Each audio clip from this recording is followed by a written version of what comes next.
आणि या कार्यक्रमाचे प्रमुख वक्ते आहेत श्री ईश्वरजी रायण्णवर सर.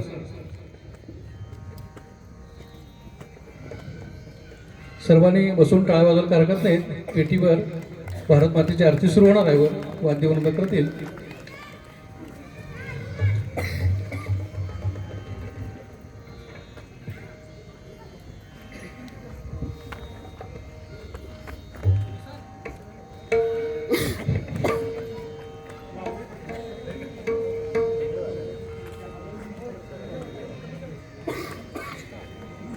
भारत मातेची आरती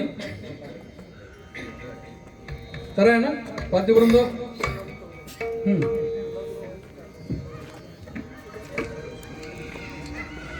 ओम जय भारत माता मैया जय भारत माता.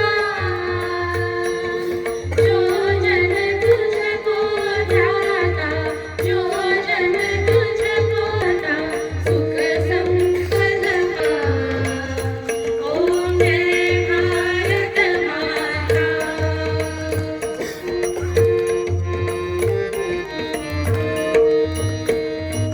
ऋषि मुनियों ने तेरी महिमा है गाई. मैया महिमा है गाई. रिद्धि सिद्धि वरदायक रिद्धि सिद्धि वरदायक प्रभुता प्रगटाई. ओम जय भारत माता.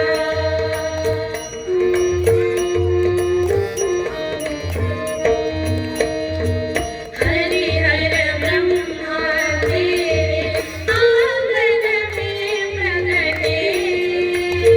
मैया आंगन में प्रगटे. असुरों को संहारे असुरों को संहारे सबके कष्ट मिटे. ओम जय भारत माता.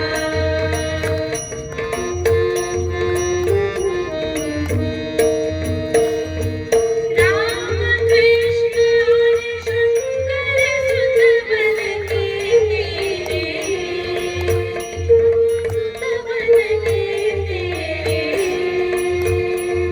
महावीर बुद्धनालक महावीर बुद्धनालक गुण गाते तेरे. ओम जय भारत माता.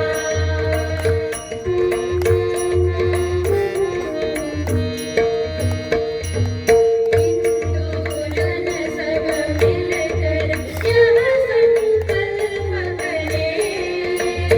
मैया यह संकल्प करें.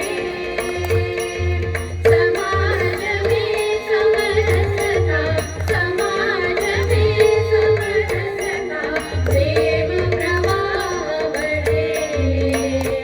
ओम जय भारत माता.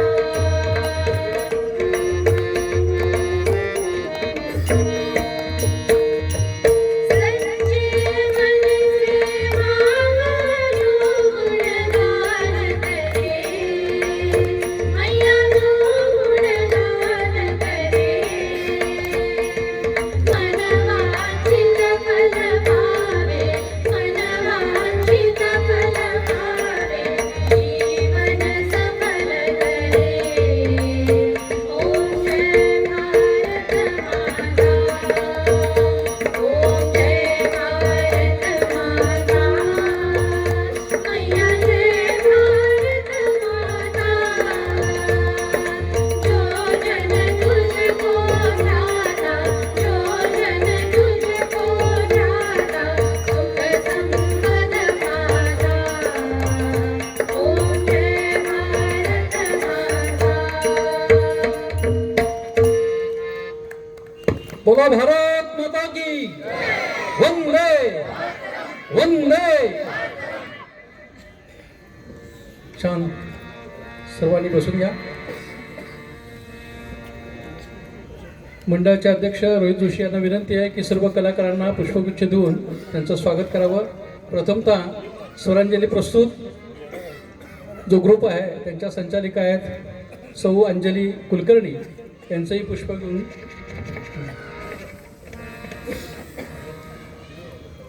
पुष्पगुच्छ देऊन त्यांचं स्वागत करावं.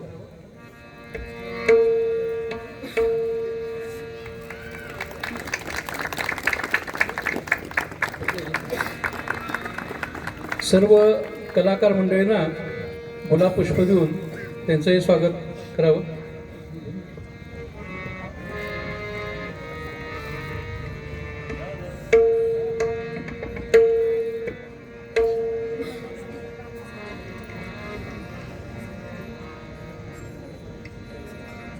सर्व स्वरांजलीचे गायक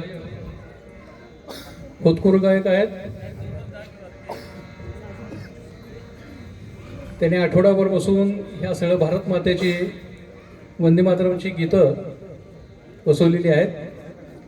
ते आपल्याबरोबर सादर होतील आणि गीतांच्या बरोबरच आपल्याला वंदे मातरमचं महत्त्व, वंदे मातरमची पार्श्वभूमी, वंदे मातरमचा इतिहास हा सगळा आपल्या भाषणातून रायण्णव सादर करणार आहेत.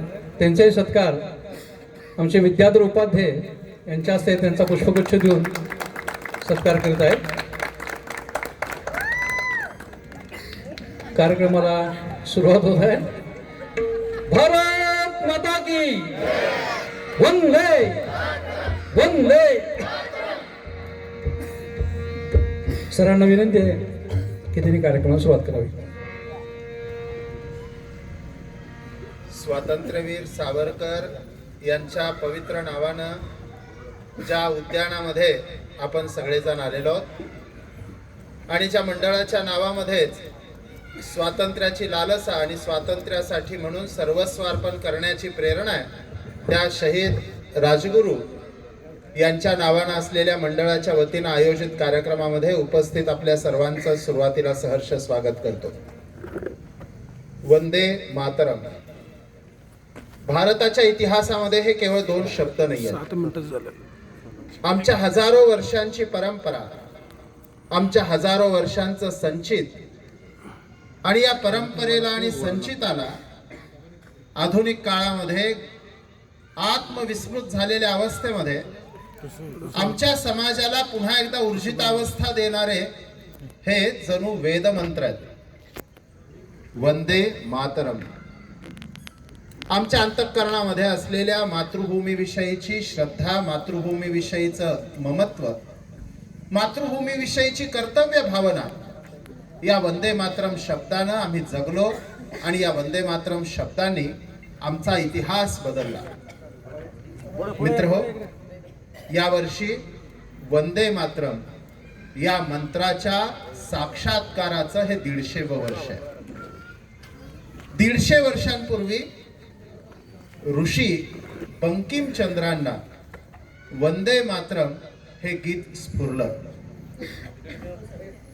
बंगालमध्ये बंकिमचंद्रांना ऋषीच म्हटलं जातं, कारण आपल्या साधनेतून, चिंतनातून एखाद्या व्यक्तीला जेव्हा कालातीत अशा शब्दांनी सामर्थ्य प्राप्त झालेल्या ऋचांचं स्फुरण होतं, तेव्हा ती व्यक्ती ही व्यक्ती राहत नाही, ती व्यक्ती बनते ऋषी. बंकिमचंद्रांनी ठीक 150 वर्षांपूर्वी वंदे मातरम या गीताच्या माध्यमातून इथल्या सामान्य माणसाच्या अंतःकरणाला हात घातलेला होता. मित्रहो, जगातलं हे कदाचित एकमेव गीत आहे की ज्या गीताला सामान्य माणसाच्या संघर्षाचा धागा बनता आला. हे कदाचित एकमेव गीत आहे की ज्या गीताच्या उच्चारणासाठी बंदी घातली गेली होती. हे एकमेव गीत आहे की ज्या गीताच्या 2 शब्दांना युद्ध घोषणेचं सामर्थ्य प्राप्त झालं. कदाचित हे एकमेव गीत आहे की ज्या गीताच्या उच्चारणाच्या अर्थानं हजारो जणांनी आत्मबलिदान देण्याची सिद्धता ठेवली मृत्यूला सामोरे जात असताना, कराल त्या दाढेमध्ये हसत मुखानं जात असताना वंदे मातरम या मंत्रानं त्यांना अमृत पाजून त्यांचं अमरत्व बहाल केलं. म्हणून वंदे मातरमची 150 वर्ष ही केवळ एका गीताची 150 वर्ष नाही आहेत. ही आमच्या देशाच्या स्वाभिमान जागृतीच्या त्या इतिहासातल्या सुवर्ण पानाचं पुन्हा एकदा स्मरण करून देणार की ज्या सुवर्ण पानानं आमच्या देशाचा इतिहास बदलला. मित्रहो, 150 वर्षांपूर्वी वंदे मातरम स्फुरलं. 1905 साली वंगभंगाच्या आंदोलनामध्ये कलकत्त्याच्या टाउन हॉल समोर उभ्या असलेल्या हजारो जणांच्या गर्दीमधून एका तरुणानं वंदे मातरम हा घोष दिला आणि भारताच्या स्वातंत्र्याचा लढा परावर्तित झाला. हे केवळ गीत राहिलं नाही, हा आमच्या स्वातंत्र्याचा मंत्र बनून गेला. रवींद्रनाथ टागोरांच्या सारख्या ऋषितुल्य व्यक्तीच्या कंठातून राष्ट्रीय काँग्रेसच्या अधिवेशनामध्ये हे गायलं गेलं. आणि जेव्हा वंदे मातरम या आमच्या धार्मिक भावना दुखावतात असं कारण करून वंदे मातरमचा विरोध केला गेला, तेव्हा स्वाभिमानानं उभ्या असलेल्या पंडित विष्णू दिगंबर पलुसकरांच्या मुखातून त्यावेळच्या राष्ट्रीय काँग्रेसच्या अध्यक्षांनी सभात्याग केलेला असताना सुद्धा वंदे मातरमचं अखंड गायन केलं गेलं. भारत जेव्हा स्वतंत्र झाला तेव्हा आपल्या संसदेच्या संयुक्त सभागृहामध्ये रात्री 12 वाजता वंदे मातरमच्याच घोषणांनी आकाश दुमदवून टाकलं. वंदे मातरम आमच्या जीवनाचा, जगण्याचा मंत्र आहे. वंदे मातरम केवळ 150 वर्षांपूर्वी स्फुरलं असं नाही, ते आमच्या हजारो वर्षांचं संचित घेऊन वंदे मातरम उभा आहे. वेदांमध्ये भारताचं वर्णन करत असताना, या भूमीचं वर्णन करत असताना, या भूमीला मातृस्वरूप देवता म्हणून मांडलेला आहे. माता भूमी पुत्रोहम पृथिव्या असा श्लोक त्या वेदांमध्ये सापडतो की ज्याच्यामध्ये आम्ही या भूमीला आमची माता मानतो आहोत. जगामध्ये भारत ही एकमेव संस्कृती अशी आहे की जी भूमीला मातृस्वरूप मानती, मदरलँड मानती. अन्य देशांमध्ये भूमीकडे बघण्याची जी दृष्टी आहे ती फादरलँड किंवा उपभोगाची भूमी म्हणून बघितलं जातं. आणि म्हणून या भूमीमध्ये आम्ही आमचं सर्वस्व अर्पण करतो. जगत असताना सुद्धा आम्ही भूमीशी नाळ जोडून जगतो, कारण आम्ही जन्माला आल्यानंतर आमच्याकडे अशी पद्धत आहे की जन्माला आलेल्या बाळाची जेव्हा आईपासून नाळ तोडली जाती ती नाळ जमिनीत पुरली जाती. आणि आमची परंपरा सांगते आजपासून कदाचित मातेपासूनचं तुझं अंतर लांब झालं असेल, पण तुझं या जमिनीशी जोडलेली जी नाळ आहे ती नाळ आयुष्यभर घट्ट ठेव. म्हणून मित्र हो, या संगीतमय वंदे मातरम कार्यक्रमाच्या निमित्तानं आपल्या अंतःकरणातल्या राष्ट्रभक्तीचा पुन्हा एकदा जागर करूया. भारताच्या भविष्याच्या या वळणावर आपण सगळेजण योग्य अशा भूमिकेनं राष्ट्रभक्तीयुक्त आपला संस्कार प्रकट करून जगण्याचा मंत्र स्वीकारूया. त्यासाठी सादर करतो आहोत वंदे मातरम हा संगीतमय कार्यक्रम.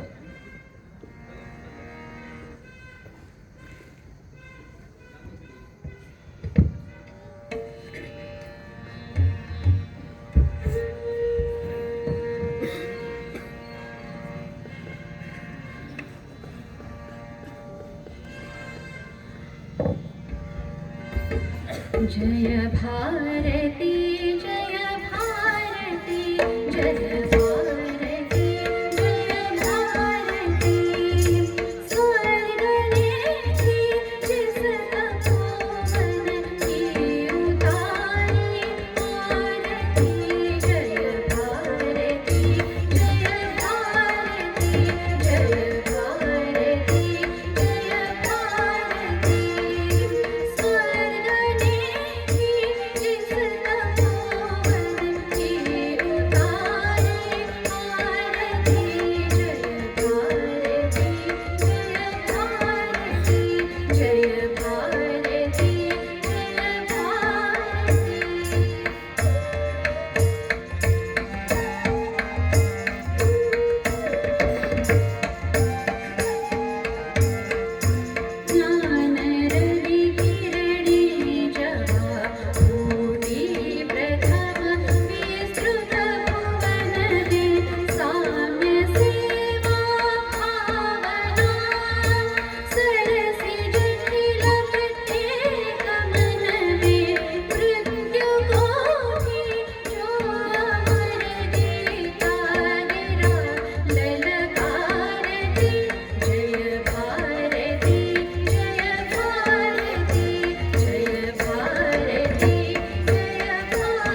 जय भारती, स्वर्ग ने जिस धरा की है उतारी आरती. हा आमचा केवळ विश्वास नाही तर आमचा अनुभव हाच आहे. कारण प्रत्यक्ष परमेश्वराला जेव्हा जन्म घेण्याची वेळ आली तेव्हा परमेश्वरानं ज्या भूमीची निवड केली ती भूमी आहे भारत माता. अन्य सगळ्या भूमींवर परमेश्वरानं त्याची लेकरं पाठवली. परमेश्वर केवळ भारतात जन्माला आला. परमेश्वर हा प्रथम पुरुषी एकवचनी केवळ भारतात बोलतो. भारत माता हा आमच्या जीवनाचा हजारो वर्षांचा धागा आहे. हजारो वर्षांपूर्वी लिहिल्या गेलेल्या विष्णू पुराणामध्ये भारताचं वर्णन करताना म्हटलंय, उत्तरम यत समुद्रस्य हिमाद्रिश्चैव दक्षिणम वर्षम तत् भारतम नाम भारती यत्र संतती. समुद्राच्या उत्तरेला हिमालयाच्या दक्षिणेला जो विस्तीर्ण भूभाग आहे त्या विस्तीर्ण भूभागाला आम्ही भारत म्हणतो आणि या भारताच्या सुपुत्रांना आम्ही भारतीय म्हणतो. हे हजारो वर्षांपूर्वी विष्णू पुराणामध्ये आम्ही अभिमानानं म्हटलेलं आहे. आणि म्हणून आम्ही भारत मातेचं दर्शन घेत असताना, भारत मातेचं वर्णन करत असताना म्हणतो, समुद्र वसने देवी पर्वतस्तन मंडले विष्णुपत्नी नमस्तुभ्यम पादस्पर्शम क्षमस्व. आम्ही या भारत मातेचं वर्णन त्या विष्णू पत्नी लक्ष्मीशी करतो. आणि हे केवळ आम्ही करतो असं नाही तर आमच्या परंपरेमधल्या सगळ्या धाग्यांनी हाच अर्थ सामावलेला आहे. भगवान गौतम बुद्धांच्या जातक कथांमध्ये गौतम बुद्धांना पडलेल्या एका स्वप्नाचं वर्णन आहे. भगवान गौतम बुद्धांना स्वतःच या भूमीवर झोपलेलं शरीर दिसत होतं आणि जणू काही संपूर्ण भारत व्याप्त असं ते शरीर होतं. दोन्ही बाहूंनी पूर्व आणि पश्चिम भारत व्यापलेला होता. मस्तक हिमालयापाशी होतं आणि पाय कन्याकुमारी पर्यंत होते. असं भारताचं वर्णन गौतम बुद्धांच्या जीवनामध्ये येतं. गुरु नानकांच्या जीवनामध्ये 6000 किलोमीटरचा पायी प्रवास केलेला हा सत्पुरुष संपूर्ण भारताचंच भ्रमण करतो. स्वामी विवेकानंद परिव्राजक अवस्थेमध्ये याच भारत मातेची प्रदक्षिणा करतात. समर्थ रामदास क्षात्रतेत जागा करत असताना याच भारताच्या अंगांगांमध्ये स्वतःच्या मठांची स्थापना करतात. आणि आदि शंकराचार्य 4 दिशांना 4 मठांची स्थापना करताना याच भारताच्या शक्तीला जागृत करतात. मित्रहो, काल योगी अरविंदांचा स्मृती दिवस झाला. योगी अरविंदांनी भारताविषयी म्हटलंय की विश्व विराट राष्ट्रपुरुषाच्या संदर्भामध्ये भारत ही जागृत कुंडलिनी आहे. भारत जेव्हा जागृत होईल तेव्हा विश्व विराट पुरुष जागा होईल आणि या विश्व विराट पुरुषाचं तेज केवळ भारताच्या जागा होण्याने. आणि भारत जेव्हा जागा होतो तेव्हा काय पराक्रम गाजवू शकतो त्याचं स्मरण करण्याचा आजचा दिवस आहे. 6 डिसेंबरला हिंदू समाज जेव्हा जागा होतो तेव्हा आपल्या अंगावरचं कलंक एका क्षणात पुसून टाकतो, जमीनदोस्त करून टाकतो. त्या बाबरी ढाचा जमीनदोस्त करण्याच्या वीर रसाचं स्मरण करण्याचा आजचा दिवस आहे. आजचा दिवस त्या महामानव डॉक्टर बाबासाहेब आंबेडकरांच्या स्मृतीचा दिवस आहे की ज्या बाबासाहेब आंबेडकरांनी म्हटलं होतं, संपूर्ण दक्षिण आशिया खंडाचं सांस्कृतिक नेतृत्व करणारा देश भारत आहे. कल्चरल कॉमनवेल्थ जर असेल तर त्याचं नेतृत्व भारत करेल हे सांगणारे डॉक्टर बाबासाहेब आंबेडकर होते. आज या सगळ्या पवित्र दिवसाच्या स्मरणानं आपण भारत एकदा पुन्हा समजून घेतला पाहिजे. भा याचा अर्थ तेज आणि रत म्हणजे ज्याच्यामध्ये ज्ञानाचं तेज चिरंतन आहे असा भूमीचा भाग. भारत हा तेजानं न्हाऊ घालणारा देश आहे, जगाला आपल्या तेजानं दिपवणारा देश आहे. आणि हे तेज आहे इथल्या ज्ञानाचं, पराक्रमाचं, विज्ञानाचं, तंत्रज्ञानाचं आणि जगाच्या कल्याणाच्या करुणेचं. आणि म्हणूनच भारताच्या बाबतीमध्ये असं आपल्याला सापडतं की भारताचा जीवन मंत्र आहे वसुधैव कुटुंबकम आणि भारताचं जीवन ध्येय आहे कृण्वन्तो विश्वमार्यम. आम्हाला सबंध जग शांततेनं नांदणारं करायचं आहे, सबंध जग एकात्म करायचं आहे. त्याची पहिली अट आहे भारत आम्हाला आत्मतेजानं जागा करायचा आहे. वंदे मातरम हा आत्मतेजानं जागा करण्याचा मंत्र आहे. म्हणून वंदे मातरम शब्दशः जगला पाहिजे, अर्थानं तो स्वीकारला पाहिजे, भावाच्या रूपानं तो आचरणात आणला पाहिजे. हा संकल्प करूया. वंदे मातरम.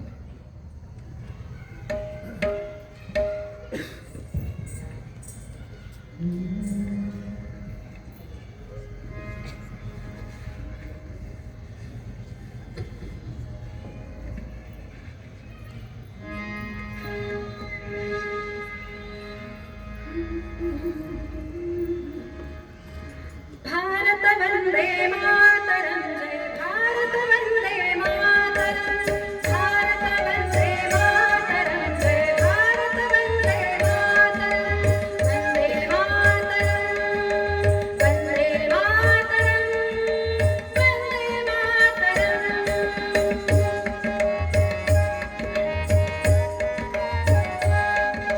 रुकना पाए तूफानों में सबके आगे बढ़े कदम, जीवन पुष्प चढ़ाने निकले माता के चरणों में हम. वंदे मातरम, वंदे मातरम, वंदे मातरम.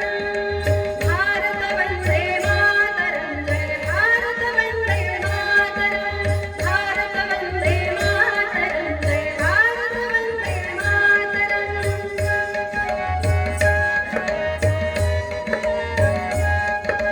मस्तक पर हिमराज विराजित, उन्नत माथा माता का, उन्नत माथा माता का. चरण धो रहा विशाल सागर, देश यही सुंदरता का, देश यही सुंदरता का. हरियाली साड़ी पहने माँ, गीत तुम्हारे गाए हम. वंदे मातरम, वंदे मातरम, वंदे मातरम. भारत वंदे मातरम, जय भारत वंदे मातरम, भारत वंदे मातरम, जय भारत वंदे मातरम.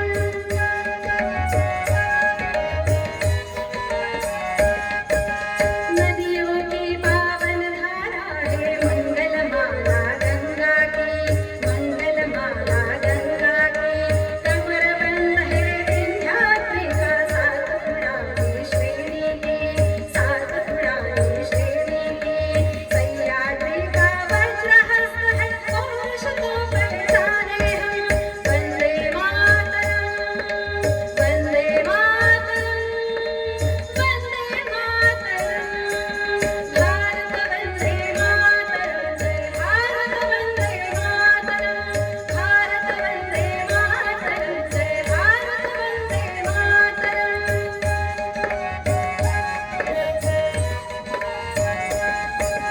नहीं किसी के सामने हमने अपना शीश झुकाया है, अपना शीश झुकाया है. जो हमसे टकराने आया, कालम सीधा आया है, कालम सीधा आया है. तेरा वैभव सदा रहे माँ, विजय ध्वजा फहराए हम. वंदे मातरम, वंदे मातरम, वंदे मातरम. भारत वंदे मातरम, जय भारत वंदे मातरम, भारत वंदे मातरम, जय भारत वंदे मातरम. रुकना पाए तूफानों में सबके आगे बढ़े कदम, जीवन पुष्प चढ़ाने निकले माता के चरणों में हम. वंदे मातरम, वंदे मातरम, वंदे मातरम. भारत वंदे मातरम, जय भारत वंदे मातरम, भारत वंदे मातरम, जय भारत वंदे मातरम, जय भारत वंदे मातरम, जय भारत वंदे मातरम. मस्तक पर हिमराज विराजित, उन्नत माथा माता का. चरण धो रहा विशाल सागर, देश यही सुंदरता का. हरियाली साड़ी पहनी माँ, गीत तुम्हारे गाए हम. वंदे मातरम, वंदे मातरम. हे गीत ऐकत असताना स्वाभाविकपणे आपल्या अंतःकरणासमोर त्याच विशाल भारत मातेचं दर्शन पुन्हा एकदा आपल्या नेत्रपटलांना झालं की ज्या भारत मातेचं स्वप्न आमच्या सगळ्या क्रांतिकारकांनी, स्वातंत्र्य योद्ध्यांनी, आमच्या पराक्रमी राष्ट्रवीरांनी पाहिलेलं होतं. आणि म्हणून कदाचित त्या अवनत अवस्थेमध्ये आमचे सगळेच राष्ट्रपुरुष या भारत मातेला म्हटले असतील की दुःखाचा हा उचलूनी भारा आई नको ग चालू, घेऊन येईन आभाळातून नक्षत्रांचा शालू. इतकं दिव्य ध्येय घेऊन सर्वस्वार्पण करण्याची प्रेरणा ती देणारी भारत माता आहे. अन्य सगळ्या देशांचं वैशिष्ट्य हे काही ना काहीतरी विशेष गुणात असतं. जसं अमेरिका म्हटलं तर शस्त्र संपन्नतेच्या बाबतीत आहे. इस्रायलचा उच्चार केल्या केल्या तिथली असणारी राष्ट्रभक्ती आपल्या डोळ्यासमोर उभी राहते. जपानचा उच्चार केल्या केल्या तिथली कार्यसंस्कृती उभी राहते. भारत या देशाचा नावाचा उच्चार केल्या केल्या आम्हाला सापडतं काय, तर दोन गोष्टी आम्हाला प्रकर्षाने आमच्या डोळ्यासमोर उभ्या राहतात. पहिली गोष्ट आहे इथल्या सामान्य माणसाच्या जीवनामध्ये उतरलेलं तत्वज्ञान. रिक्षामध्ये बसून उतरताना 5 रुपये समजा कमी पडले आणि आपण हळहळत असू तर तो सामान्य रिक्षावाला आपल्याला सांगून जातो, राहू देव साहेब, त्या पैशाला कोण कुत्र खातं का. आमच्या जीवनामध्ये उतरलेलं तत्वज्ञान हे सहजतेनं आमच्याकडे कळतं जेव्हा समाज संकटामध्ये असतो. तेव्हा सगळ्या रस्त्यांवरून जेव्हा निधी संकलन होतं तेव्हा फाटका पदर घेऊन त्याच्यामध्ये असलेली चिल्लर घेऊन एखादी अभागी माता उभी राहते आणि ती माझ्या पदरात असलेले सगळे पैसे तुम्ही घ्याल का. चौकशी केल्यानंतर लक्षात येतं की ती तिथल्याच एका मंदिराच्या पायरीशी दररोज भिक्षा मागणारी भिक्षेकरी आहे. तिला म्हटलं जातं अगं तुझे भिक्षा तुझ्या जगण्यासाठी आज आवश्यक आहे. तेव्हा ती सहजतेनं तत्वज्ञान सांगते, माझ्या जगण्याची काळजी आजपर्यंत जो समाज घेत आला तो समाज जेव्हा संकटात सापडलेला असेल तेव्हा मी एक दिवस उपाशी बसले तर मी मरणार नाही. सामान्य माणसाच्या जीवनामध्ये तत्वज्ञान उतरलेलं असतं. आणि ही सांगण्याची गोष्ट नाही, ही जगण्याची गोष्ट आहे. आणि भारताच्या नावाचा उच्चार केल्या केल्या दुसरी गोष्ट आपल्या सगळ्यांच्या अंतःकरणासमोर उभी राहते, ती करुणा आणि कृतज्ञतेनं ओथंबलेली इथल्या माणसांची हृदय. आम्ही आमच्या जीवनाचा उत्कर्ष करत असताना जीवनाला आधारभूत ज्या ज्या गोष्टी सगळ्या असतात त्यांना आमच्या जीवनामध्ये अत्युच्च आदराचं स्थान देतो. आणि अत्युच्च आदराचं स्थान देण्याची एक स्वाभाविक पद्धत आहे. माझी जी परमप्रिय गोष्ट असती त्या परमप्रिय गोष्टीशी मी तुलना करतो आणि एखाद्याच्या जीवनामध्ये त्याच्या आईशिवाय दुसरी गोष्ट प्रिय नसते. आणि म्हणून कृतज्ञतेनं ओथंबलेलं अंतःकरण एखाद्या गोष्टीची तुलना करताना त्या मातृस्वरूप गोष्टीची तुलना करतं. आणि म्हणून दुथडी भरून वाहणाऱ्या नदीतून त्याच नदीतली ओंजळ घेऊन त्याच नदीला अर्घ्यार्पण करत असताना आम्ही त्या नदीला गंगा माता म्हणतो. आम्ही त्या पर्वत शिखरांना गौरी शंकर म्हणत असताना त्यांच्या स्वरूपातली मातृत्वाची भावना आम्ही प्रकट करत असतो. आम्ही ज्ञानेश्वर माऊलींनी ज्यांनी जीवन जगण्याचं पसायदान दिलं त्या ज्ञानेश्वरांना आम्ही माऊली स्वरूप ठेवतो. एखाद्या गोष्टीला मातृत्वाचं पदवी बहाल करणं याच्या इतक्या विशाल हृदयाचं दुसरं प्रतीक नाही. आणि म्हणून जी माता आम्ही पेरलेल्या एका बीजामधून सहस्रावधी बीजांचं दान आम्हाला पुन्हा देती, त्या भूमीला आम्ही मातृस्वरूप मानणार नाही तर आमच्यासारखे करंटे कोण. आणि म्हणून भारत माता आमच्या जगण्या मरण्याचा संबंध आहे.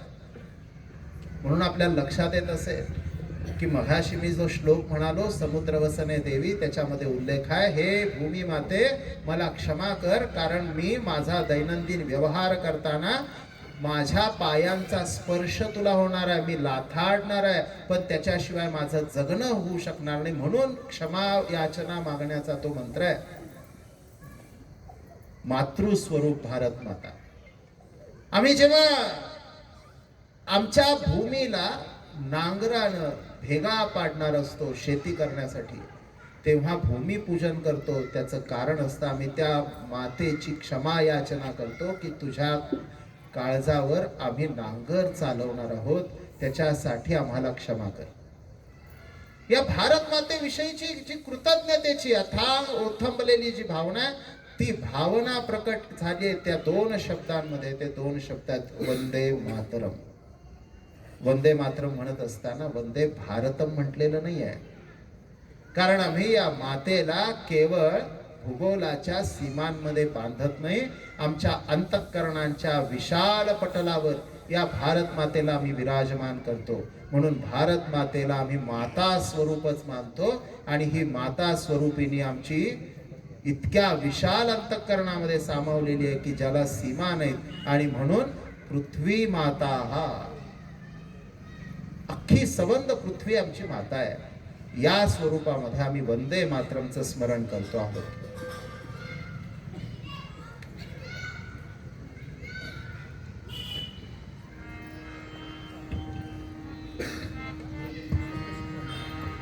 जय भारती वंदे भारती.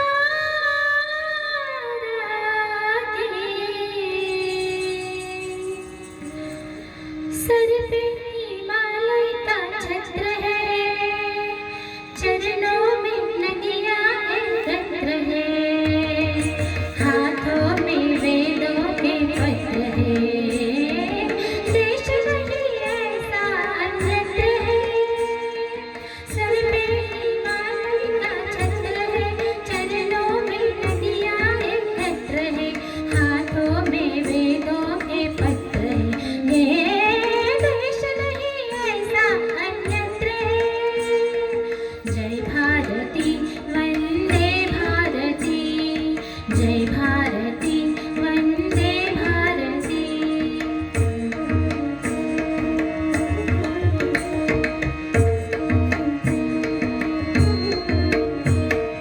धुएं से पावन ये व्योम है, घर घर में होता जहाँ होम है.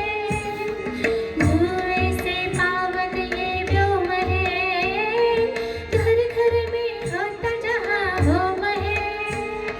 पुलकित हमारे रोम रोम है, पुलकित हमारे रोम रोम है. आदि अनादि शब्द ओम है. जय भारती वंदे भारती,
देश नहीं ऐसा अन्यत्र है.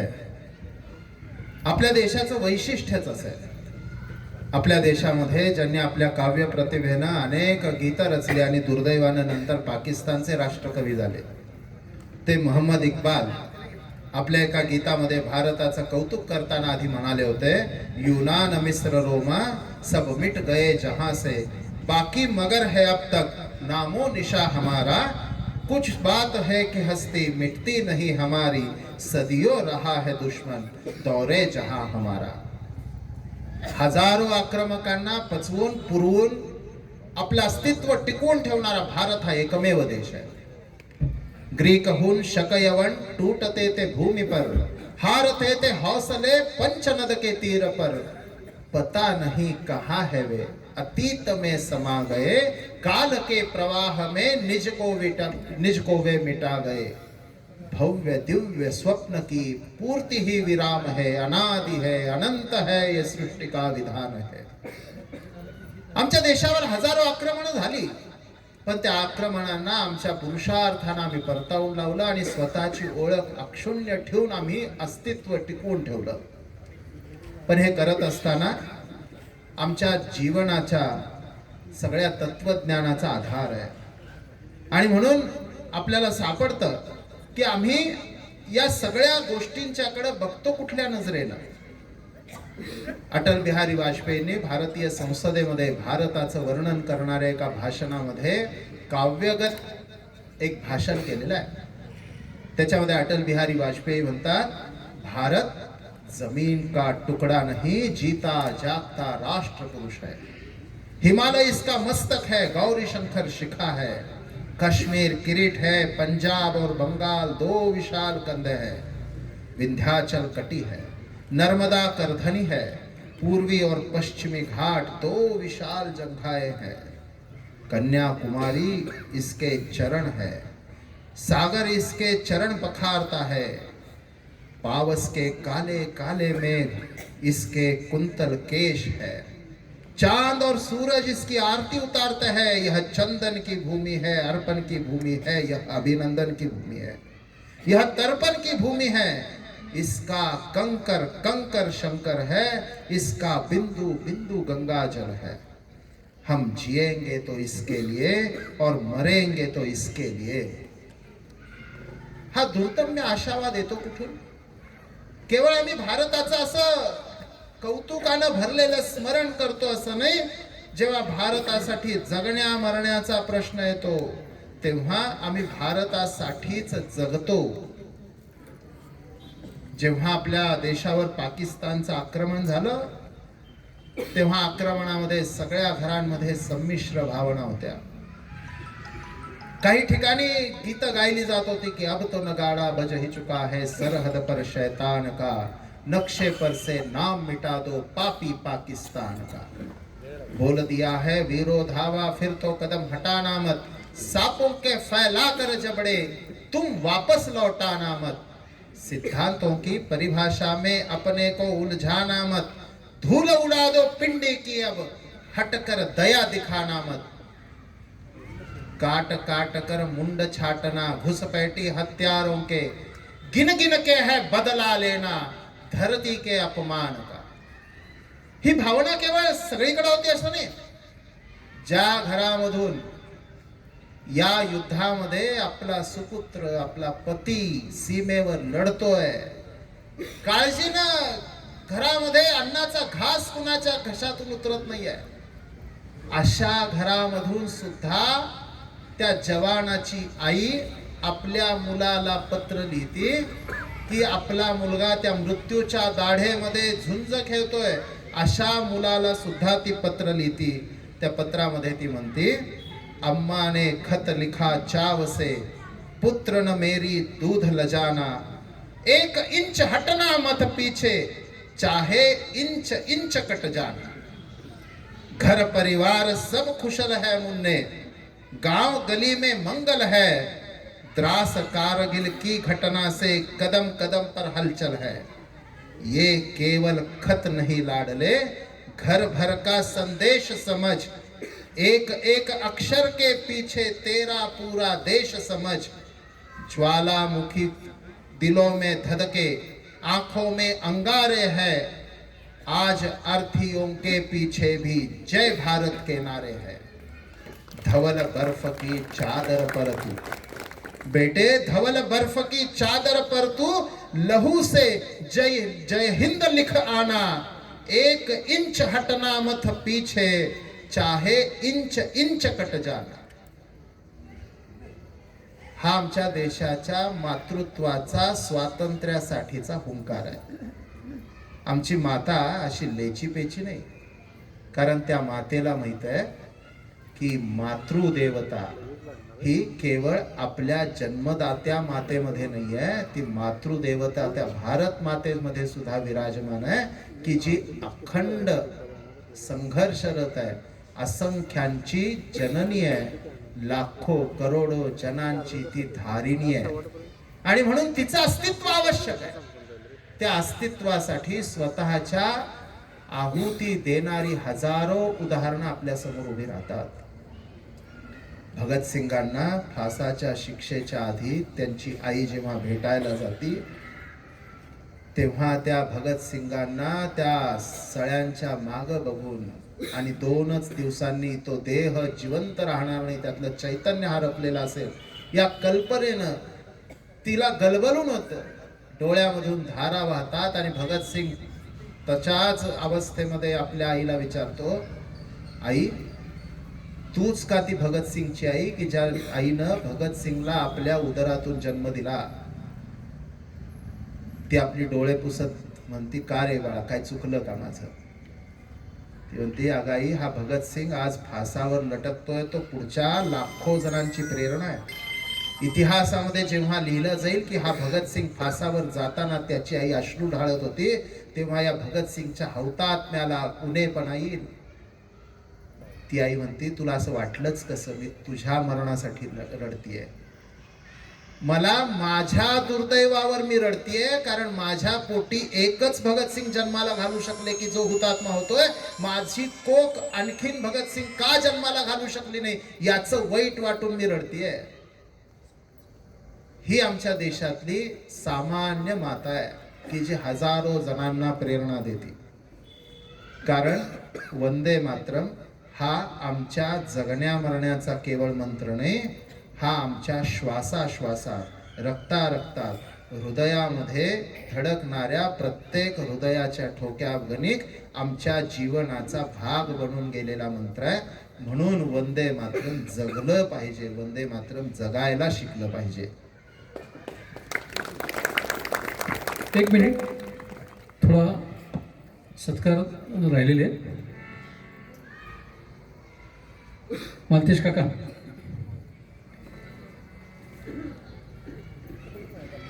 मनुगो आबा सरकर यांचं तुम्ही पुष्पगुच्छ देऊन स्वागत करावं।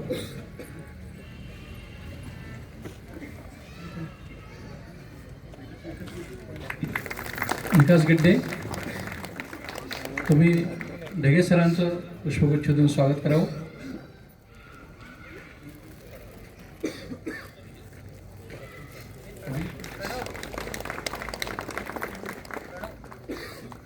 अभिजित, श्री प्रशांतराव पाटील यांचं पुष्पगुच्छ देऊन स्वागत करावं।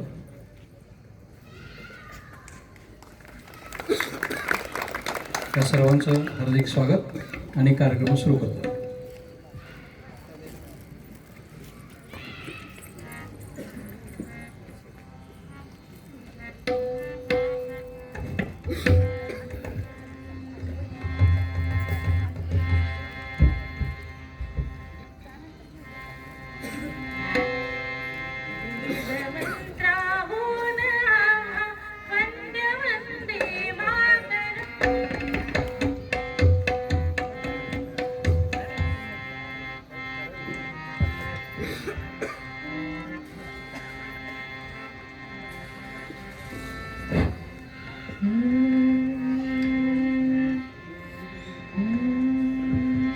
वेद मंत्राहून वंद्य वंदे मातरम्, वेद मंत्राहून वंद्य वंदे मातरम्, वंदे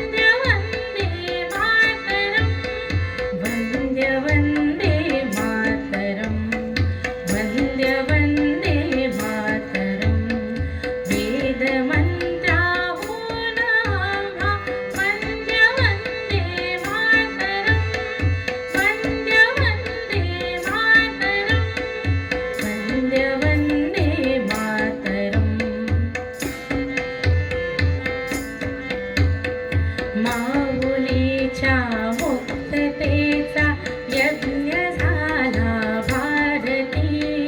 त्यात लाखो वीर देती जीविताच्या आहुती. आहुतीने सिद्ध केला मंत्र वंदे मातरम्. वंद्य वंदे मातरम्. वंद्य वंदे मातरम्. वंद्य वंदे मातरम्. याच मंत्राने मृतांचे राष्ट्र सारे जागले. शस्त्रधारी निष्ठुरांशी शांतिवादी झुंजले. शस्त्रहीना एक झाले. वंदे मातरम्. वंद्य वंदे मातरम्. वंद्य वंदे मातरम्. वंद्य वंदे मातरम्. निर्मिला हा मंत्र ज्यांनी आचरीला झुंजुनी.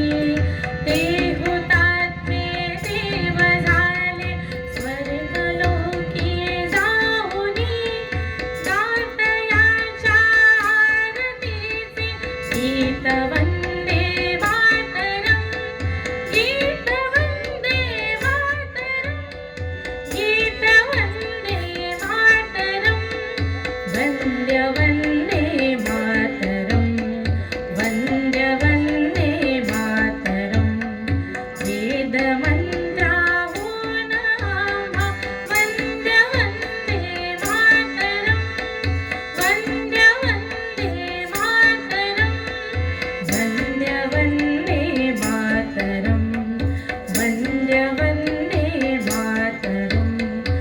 वंद्य वंदे मातरम्. वंद्य वंदे मातरम्. वेद मंत्राहून आम्हा वंद्य वंदे मातरम. इंग्लंडमध्ये शत्रूच्या त्या भूमीवर आपल्या पराक्रमाची पताका फडकावत स्वातंत्र्यासाठी बलिदान देणारा आणखीन एक सुवर्ण नाव आहे की ज्या सुवर्ण नावानं स्वातंत्र्यवीर सावरकरांच्या जीवनाची सुद्धा महत्ता उभी केली. मदनलाल धिंग्रा फासावर लटकण्यापूर्वी आदल्या दिवशी त्या मदनलाल धिंगराचं त्या तुरुंगातलं जे वर्तन आहे ते सगळ्यांना आश्चर्यदायक आहे. सहज स्वाभाविक आपली दैनंदिन दिनचर्या करत असलेला मदनलाल ज्या दिवशी फासावर जायचंय त्या दिवशी अस्वस्थ असेल, तो जगण्यासाठी तडफडत असेल, या कल्पनेनं आसुरी आनंद घेण्यासाठी जेव्हा ते तिथले पोलीस त्या तुरुंगाच्या त्या कोठडीपाशी जातात आणि बघतात की मदनलाल पहाटे लवकर उठून व्यायाम करतोय, एरवीपेक्षा 1 तास लवकर उठून व्यायाम करतोय, तेव्हा ते त्याला कुचेष्टेनं विचारतात, अरे मदन, तुला कल्पना नाही की पुढच्या काही तासात ज्या देहाच्या व्यायामासाठी तू हा वेळ घालवतोयस तो देह इतर राहणार नाहीये, कशासाठी वेळ वाया घालवतोयस? तेव्हा तो मदन व्यायाम करत असलेल्याच स्थितीमध्ये, त्याच घामेघूम झालेल्या अवस्थेमध्ये तिरक्या कटाक्षानं त्या सैनिकांना सांगतोय, तुम्हाला ती कल्पना यायची नाही, कारण या जीवन पुष्पाचं समर्पण व्हायला चाललंय. आमच्या परंपरेमध्ये परमेश्वराच्या चरणी वाहणारं फूल टवटवीत ताजा असायला लागतं, निर्माल्य आम्ही वाहत नाही. हा मदनलाल आहे आणि हे आमच्या जीवनामध्ये किती उतरलंय आपण कल्पना नाही करू शकत. 17 वर्षाचं कोवळं वय, मिसरूळही फुटलं नाही, आपल्या गावाच्या पलीकडचं जग ज्यानं पाहिलं नाही, असा बंगालमधला एक कोवळा मुलगा बॉम्ब तयार करण्याच्या कटामध्ये सापडतो. न्यायाधीश त्याला विचारतायत, अजून तू सज्ञान झालेला नाहीयेस, तू सहज नुसता म्हणून म्हटलंस की बॉम्ब तयार करण्याची विद्या मला येत नाही आणि तुझं वय पाहून लक्षात येतं की तुला ते कळतही नसेल, उगाच कशाला या भानगडीत पडलायस, मला ते माहित नाही, मी शिकलो नाही, त्यात माझा काही खरंच संबंध नाही, असं केवळ म्हटलंस तरी तुला सोडून देतो. तेव्हा तो हसत मुखानं त्या न्यायाधीशांना म्हणतो, न्यायाधीश महाराज, माझ्या आईनं मला खोटं बोलायला नाही येऊ शिकवलं. मला बॉम्ब तयार करता येतो आणि तुमच्याकडे जर वेळ असेल तर मी तुम्हाला शिकवू शकतो. तो खुदिराम बोस, त्या केसमध्ये फासाची शिक्षा त्याला होती. 17 वर्षाचं कोवळं पोरगं. त्या अंधार कोठडीमध्ये तिथंच पडलेल्या कोळशांच्या तुकड्यांनी भिंतीवर आपल्या आईला पत्र लिहितं. एक बार विदाई दो मा मोरे हाशी, हाशी हाशी भारतवाशी, एक बार विदाई दो मा मोरे हाशी. आई, मला एकदा हसत मुखानं मला निरोप दे ग. मी त्या मृत्यूला कवटाळत असताना माझ्या आईचा चेहरा हसत असताना माझ्या डोळ्यासमोर उभा राहायला पाहिजे. अश्रूंनी झाकोळलेला चेहरा मला नकोय. निरोप देताना हसत हसत निरोप दे. त्याच्यामध्ये तो पुढे म्हणतो, आई, तुला कदाचित काळजी वाटेल की या म्हातारपणी माझी काळजी घेणारा माझा एकुलता एक मुलगा आज गमावतीये, मला म्हातारपणी सांभाळणार कोण? तर तू माझी खात्री बाळग, मी एक मुलगा तुझा फासावर चढतो आहे, तुझ्या आसपास हजारो जे पुत्र आहेत ते पुत्र तुझी काळजी घेतील. आई, तुझ्या डोळ्यातनं ओघळणारे अश्रू मला त्याची आठवण करून देतात की तुला असं वाटेल की तुझा पुत्र पुन्हा तुला या जन्मी पाहायला मिळणार नाही. आई, त्याची काळजी करू नको. केवळ 9 महिने वाट पहा. मावशीच्या पोटी मी पुन्हा जन्म घेईन आणि तुला भेटायला येईल. हा, पण तुझ्या मनात शंका येईल की हा तोच खुदिराम आहे का? तेव्हा त्या नवजात बालकाच्या गळ्यापाशी थोडं निरखून बघ. या फासाच्या दोराचे वन तुला त्या बाळाच्या गळ्यापाशी सापडते. तो खुदिराम 17 वर्षाच्या कोवळ्या वयामध्ये हुतात्मा होतो. किती प्रेरणा देऊन जातो. त्याचे अंत्यविधी होतात तेव्हा त्याची रक्षा आपल्या ताईतमध्ये बांधून लाखो तरुण आयुष्यभर त्याची रक्षा स्वतःच्या गळ्यामध्ये जोपासतात.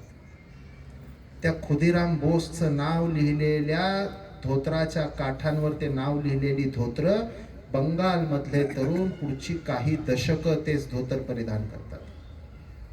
एक हौतात्म्य पुढच्या पिढ्यानपिढ्या प्रेरणा देऊन जातं. त्याचं कारण असतं ते हौतात्म्य केवळ वेडामध्ये भावनेच्या भरात दिलेला हौतात्म्य नसतं. या देशाच्या संस्कृतीला परंपरेला अक्षुण्य ठेवण्याच्या महायज्ञात दिलेली ती संविधा असते. आणि म्हणून तो खुदिराम बोस जेव्हा फासावर लटकतो तेव्हा, तो मदनलाल धिंगरा जेव्हा फासावर लटकतो तेव्हा एका हातामध्ये भगवद्गीता घेऊन दुसऱ्या हातामध्ये भगवा ध्वज घेऊन ते मृत्यूला आनंदानं सामोरे जातात. कारण ते एका आईच्या गळाभेटीसाठी जात असतात.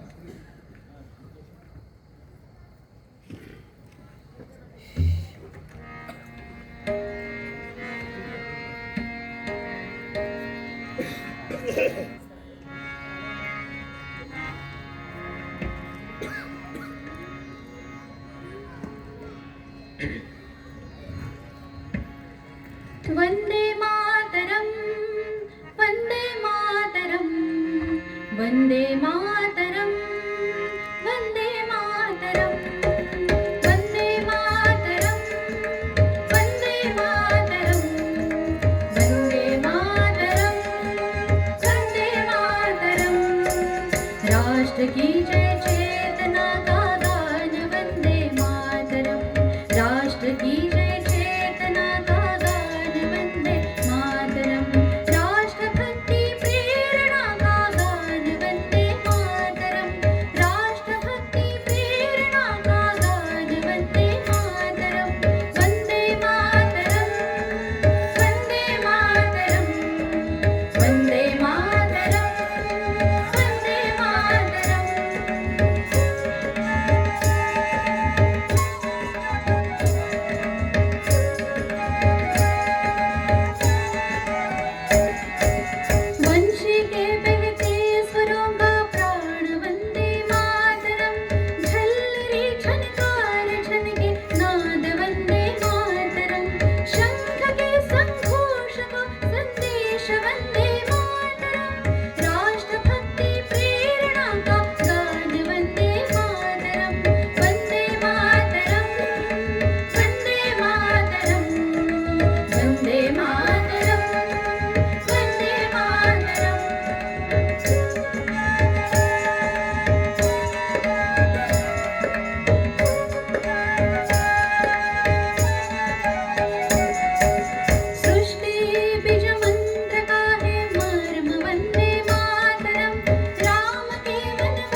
चित्तोडगडच्या त्या बुरुजांवरनं अग्नीला सामोऱ्या जाणाऱ्या त्या दिव्य ज्वाळांमध्ये एकामागून एक 40,000 स्त्रिया जेव्हा जोहर करतात तेव्हा त्या अग्नीचा आवाज असतो वंदे मातरम. काळ्या कोठडीमध्ये अंदमानच्या त्या मृत्यूच्या दाढेमध्ये जेव्हा आपल्या साखळ दंडांनी बांधलेल्या अवस्थेमध्ये हालचाल करताना त्या साखळ दंडांचे जे आवाज होतात ते आवाज असतात वंदे मातरम. चाबकाचे फटके खात असताना, रक्ताच्या चिळकांड्या उडत असताना, त्याही वेळेला आपला धीर दाखवत इंग्रजांना ठणकावून सांगत असताना उभ्या असलेल्या आत्मविश्वासाच्या प्रत्येक स्वरामध्ये असतो वंदे मातरम. वंदे मातरम असतं. म्हणून वंदे मातरम गीताला केवळ 2 शब्दांची, केवळ सुरांची, केवळ शब्दांची कोंदणं प्राप्त झाली नाहीत. या गीताला इतिहासाचं सुवर्णपान म्हणून उभं राहिलं. हे गीत स्वतःच्या जगण्यामध्ये देशाचा इतिहास घडवत राहिलं. वंगभंगच्या आंदोलनामध्ये बंगालच्या एका कोपऱ्यातल्या प्रांताची फाळणी केल्याच्या प्रतिक्रिया म्हणून देशभर अस्वस्थता उमटली. त्याचं कारण वंदे मातरम होतं. वंदे मातरम या देशाच्या स्वातंत्र्याचा मंत्र झालं. पण जेव्हा वंदे मातरमची फाळणी झाली, वंदे मातरमचं एकच कडवं गाण्याची परवानगी उभी राहिली, अन्य कडव्यांना विरोध व्हायला लागला, तेव्हा देशालाही फाळणीला सामोरं जावं लागलं. वंदे मातरम जगत असताना वंदे मातरम देशाचा इतिहास उभा करत गेलं. असं का होत गेलं? कारण आमच्यामध्ये असलेल्या संकुचित भावना या सगळ्याला कारणीभूत ठरल्या. आमचा पंथ, आमची उपासना पद्धती, याच्या बुरसटलेले विचार आमचे याला कारणीभूत ठरले. ज्या देशामध्ये एकाच शिवाची पूजा करणारा राम आणि त्याच शिवाचा निस्सिम भक्त असणारा रावण एकच उपासना पद्धती आहे म्हणून बंधू होत नाहीत, ज्या देशामध्ये स्वतःला जन्म दिलेला हिरण्यकश्यपू केवळ रक्तानं बाप आहे म्हणून त्या प्रल्हादाचा आदर्श होऊ शकत नाही, त्या देशामध्ये उपासना पद्धती ही देशाचा इतिहास बदलणारी वेगळी आयडेंटिटी कधी उभी राहते. आणि असं जेव्हा उभं राहतं तेव्हा पुन्हा भारताच्या अंधार युगाचा काळ सुरू झालेला. आपल्या भूमिका पुन्हा तपासून बघायला बाध्य करणारं गीत वंदे मातरम आहे. आपल्या त्याच परमेश्वराची आराधना दिवसातून 5 वेळेला करत असताना कोणत्या भूमीच्या आधारानं आम्ही ती नमाज पढतो? त्याच भूमीवर डोकं टेकवत असताना आम्ही कृतीनं वंदे मातरम नाही का करत? मग वंदे मातरमचा उच्चार आमच्या उपासना पद्धतीत अडसर कसा येतो? भारतरत्न बिस्मिल्ला खान त्या वाराणसीच्या काशी विश्वनाथाच्या मंदिरामध्ये दररोज आपली सेवा सनई वादनाची करत होते. त्या गंगा मैयाच्या काठावर ते आपली साधना करत होते. त्यांचे अमेरिकेतले चाहते जेव्हा त्यांना भेटले आणि त्यांना म्हणाले की भारतामध्ये तुम्हाला काय मिळालं, तुम्ही अमेरिकेला चला, तुम्हाला मोठं इन्स्टिट्यूट उभं करून देतो, तुम्हाला खूप मोठा सगळा तुमच्या कला वैभवाचं दालन उभं करू अमेरिकेमध्ये. तेव्हा ते बिस्मिल्ला खान म्हणाले होते, बेटे आप मुझे अमेरिका में सब कुछ दे सकते हो, वो बाबा विश्वनाथ कहाँ से लाकर दोगे जिसके सामने में मेरी सेवा करता हूं? वो गंगा मैया का तट आप कहाँ से मुझे लाकर दोगे कि जिसके आंगन में मैं अपनी सेवा करता हूं? बेटा मैं यही खुश हूं, यही मेरी भूमि है. हे वंदे मातरम जगणं आहे. डॉक्टर APJ अब्दुल कलाम जेव्हा त्या राष्ट्रपती भवनामध्ये राष्ट्रपती म्हणून गेले तेव्हा ज्या 2 सुटकेस घेऊन गेले त्याच 2 सुटकेस घेऊन ते राष्ट्रपती पदावरनं खाली उतरताना तेवढंच सामान घेऊन आले. हे APJ अब्दुल कलाम जेव्हा आपल्या ज्ञानाच्या वैभवानं जेव्हा मिसाईल्स उभे करतात, त्याच्या आधी मिसाईल्सला केवळ कोड लँग्वेज मधली नावं असायची. तेव्हा APJ अब्दुल कलाम म्हणतात की आमच्या परंपरेमध्ये अशी काही नावं आहेत का की जी नावं आम्हाला प्रेरणा देऊ शकतील. त्यांचे सहकारी विज्ञानातली काही नावं देतात. तेव्हा APJ अब्दुल कलाम त्यांना आठवण करून देतात की आपला इतिहास काही 10-15 वर्षांचा नाही आहे. आपला इतिहास हजारो वर्षांपूर्वीचा आहे. आमच्या परंपरेमध्ये अशी नावं आहेत की जी नावं आम्हाला पुन्हा एकदा उत्थानाचा मंत्र देतात. आणि म्हणून APJ अब्दुल कलामांनी दिलेली आकाश, अग्नी, नाग, ही सगळी पृथ्वी, ही जी सगळी क्षेपणास्त्र आहेत, हे वंदे मातरम जगणं आहे. आमची नाळ इथली आहे, त्या नाळेशी अतूट संबंध प्रस्थापित करणं आहे. महाराष्ट्राचे राज्यपाल असणारे मोहम्मद फजल, त्यांच्या राज्यपाल पदाच्या काळामध्ये नाशिकला कुंभमेळा झाला होता आणि त्या शाही स्नानाचं पवित्र पर्व लक्षात घेऊन ते सुद्धा त्या स्नानासाठी गेले. तेव्हा पत्रकारांनी त्यांना विचारलं की मोहम्मद फजलजी, बाकीच्यांचं ठीक आहे, त्यांच्या अंतःकरणामध्ये पवित्रतेची, श्रद्धेची भावना आहे, तुम्ही तर अविंध्य, तुम्ही तर मुसलमान, तुम्ही काय त्या स्नानाला जाता? तेव्हा मोहम्मद फजल म्हणाले होते, तुम्ही विसरला आहात, मी आता मुसलमान असेल पण 4 पिढ्यांपूर्वी माझ्या रक्तात ते हिंदूपण आहे. ते हिंदूपण मला आजही त्या त्या वातावरणाची आठवण करून देतं. हे वंदे मातरम जगणं आहे. भारताच्या स्वातंत्र्य लढ्यात महात्मा गांधीजींच्या बरोबरीनं ज्यांचं नाव घेतलं जातं, दुर्दैवानं स्वतंत्र भारतामध्ये त्यांचा इतिहास फारसा शिकवला जात नाही. ते सरहद्द गांधी म्हणून ओळखले जाणारे खान अब्दुल गफार खान, अफगाणिस्तान त्या भूमीतले. आणि जेव्हा भारत स्वतंत्र होत असताना भारताची फाळणी झाली, तेव्हा अत्यंत व्यथित अंतःकरणानं ते ओक्साबोक्षी रडले आणि ते म्हणाले, या फाळणी झालेल्या स्वातंत्र्यासाठी एका अर्थानं आम्ही पारतंत्र्यात आम्हाला उरलेल्या भागाने ढकलून दिलं, याच्यासाठी मी नाही लढलो. आणि ते तेव्हा स्वाभिमानानं म्हणाले होते की माझ्या अंगातही त्याच पवित्र आर्यांचं रक्त खेळतंय की ज्या आर्यांनी या देशाच्या स्वातंत्र्यासाठी आपल्या पिढ्यानपिढ्या खपवल्या. आमचं हे नातं आमच्या उपासना पद्धतीमुळे दुरावतं थोडीच. पुन्हा एकदा भूमिका आपल्या तपासून बघण्याची वेळ आलेली आहे. आणि म्हणून वंदे मातरम म्हणावं का न म्हणावं हा विवादाचा विषय होतो. वंदे मातरम, जनगण मन या राष्ट्रगीतासाठी मी उभं राहावं का, हा माझा व्यक्तिगत अधिकार आहे का, याचा विषय होतो. अरे ज्या गोष्टी कर्तव्यानं बांधलेल्या आहेत, त्या कर्तव्याच्या गोष्टी कृतज्ञतेनं भरलेल्या अंतःकरणानं स्वाभाविकतेनं व्हायला पाहिजे. आणि हा राष्ट्रभक्तीचा प्रत्यक्ष संस्कार आपण आपल्या जीवनात जगून दाखवलं पाहिजे. ही वेळ आली असताना आम्ही आमची वेगळी आयडेंटिटी उभी कधी करतो. म्हणून वंदे मातरम पुन्हा एकदा नीट समजून घ्यायची वेळ आलेली आहे. आणि हे जेव्हा नीट समजून घेतलं जातं तेव्हा आपल्या सप्तसुरांनी AR रहमान सारखा संगीतकार वंदे मातरम वेगळ्या पद्धतीनं सादर करतो आणि त्याच वंदे मातरमनं पुन्हा एकदा त्याच देशभक्तीची लाट उसळलेली आपण सगळ्यांनी अनुभवतो.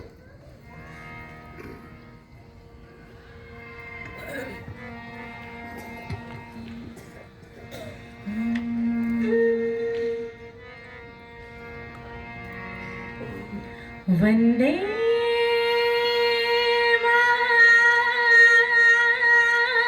मातरम, वंदे मातरम, वंदे मातरम, वंदे मातरम,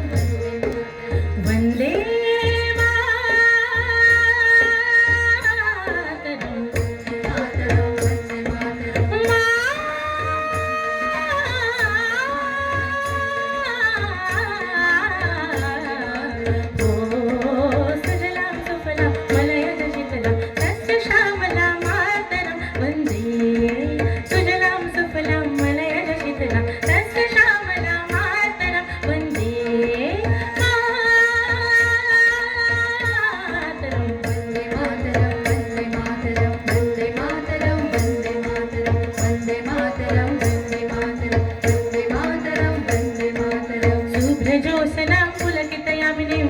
कुसुमितां सुमनलशोभिनीं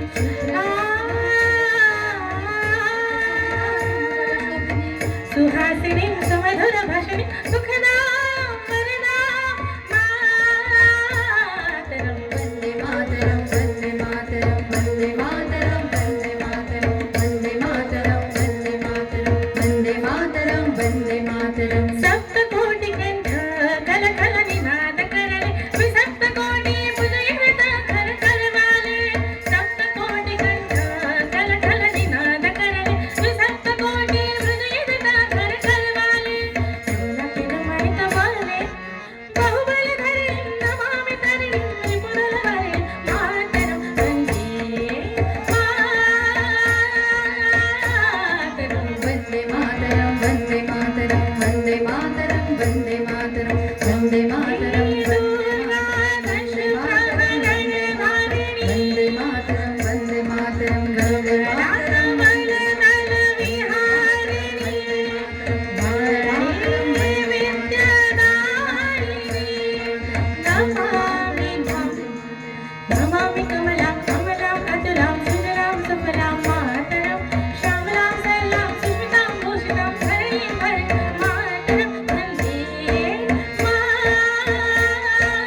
ही भारत माता कशी होती?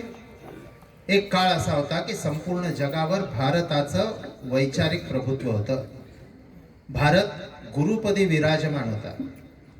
भारतातलं स्थापत्य असेल, ज्योतिषशास्त्र असेल, भारतातलं गणित असेल, विज्ञान असेल, तंत्रज्ञान असेल, भारतातल्या राज्यव्यवस्था असतील, या संपूर्ण जगाला आदर्शवत होत्या.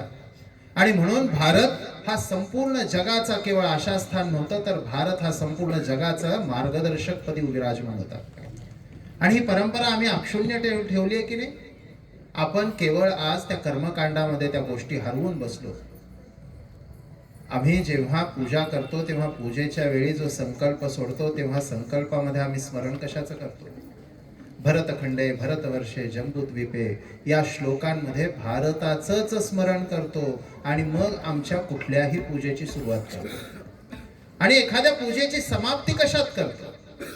ती मंत्रपुष्पांजली असती. त्या मंत्रपुष्पांजलीमध्ये आम्ही म्हणतो ओम स्वस्ति साम्राज्यम भौज्यम स्वराज्यम वैराज्यम पारमेष्ठ्यम राज्य महाराज महाधिपत्यमयम समंत पर्याय स्यात सार्वभौम सार्वायुषाम तादा परार्धात.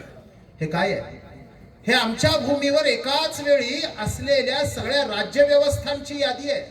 इतक्या पद्धतीच्या आदर्श राज्यव्यवस्था एकाच वेळी असताना सुद्धा आम्ही एक राष्ट्र म्हणून जगत होतो. मंत्रपुष्पांजलीमध्ये आम्ही म्हणतो पृथिव्यै समुद्र पर्यंता या एक राळेती.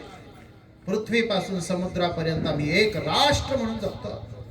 आम्ही हजारो वर्ष हे वैश्विक राष्ट्रगीत आमच्या परंपरेमध्ये जपून आलेलो आहोत. पण आज दुर्दैवानं आम्ही त्या सगळ्या गोष्टींचं विस्मरण करून बसलेलो आहोत. भारताचं नाव घेतल्यानंतर आम्हाला ती अमेरिकेपेक्षा मोठी नाही वाटत. आम्हाला आज अमेरिकेचं जास्त अप्रूप वाटतं, कौतुक वाटतं. जर्मनी, रशिया, जपान यांच्या सगळ्या झगमगाटामध्ये माझी भारत माता दरिद्री दिसायला लागते. माझ्या भारत मातेचं वैभव मला लाज वाटायला लागते. कारण आम्ही जगाच्या चकाचौंध दुनियेमध्ये आमची दृष्टी हरवून बसलो. आम्हाला आमच्याच कर्तृत्वाने हे सगळं पुन्हा एकदा उभं करायचंय. आज जगातल्या टॉप 10 कंपन्यांपैकी किमान 7 कंपन्यांचे CEO भारतीय आहेत. आज किमान 10 देशांचे राष्ट्राध्यक्ष मूळ भारतीय आहेत. आणि केवळ भारतीय नाही तर ते भारतीय जगतात. ते त्यांच्या पदाची शपथ घेताना भगवद्गीता हातात धरून घेतात. आज भारताचा प्रभाव इतका वाढलाय की व्हाईट हाऊस मध्ये राष्ट्रीय सण म्हणून दिवाळी साजरी केली जाते आणि राष्ट्रीय सुट्टी अमेरिकेमध्ये दिवाळीची दिली जाते. भारताचा प्रभाव इतका वाढलाय की जिथं एकेश्वरवादाशिवाय अन्य पर्याय नव्हता अशा अरबी देशांमध्ये अबुधाबीमध्ये आज सुलतानाच्या परवानगीनं जगातल्या मोठ्या विष्णू मंदिराची स्थापना होतीये. आणि त्याच्या स्थापनेमध्ये स्वतःच्या डोक्यावर भगवद्गीता घेऊन स्वतः सुलतान तिथं उपस्थित असतो. हे भारताच्या वैभवाची चिन्ह आहेत. पण आम्हाला ही वैभवाची चिन्ह दिसतात का? आणि जे त्या बुरसटलेल्या मध्ययुगीन काळामध्ये अजूनही स्वतःचं अस्तित्व शोधतायत त्यांची अवस्था काय आहे?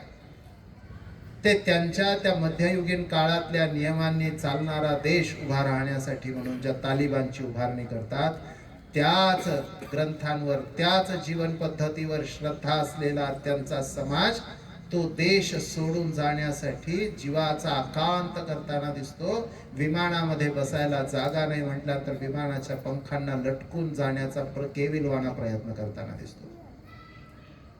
बांगलादेशमध्ये ज्या देशाच्या स्वातंत्र्यासाठी ज्या देशाच्या उभारणीसाठी मुजीबुर रहमान वंगबंधू त्यांनी आत्मार्पण केलं.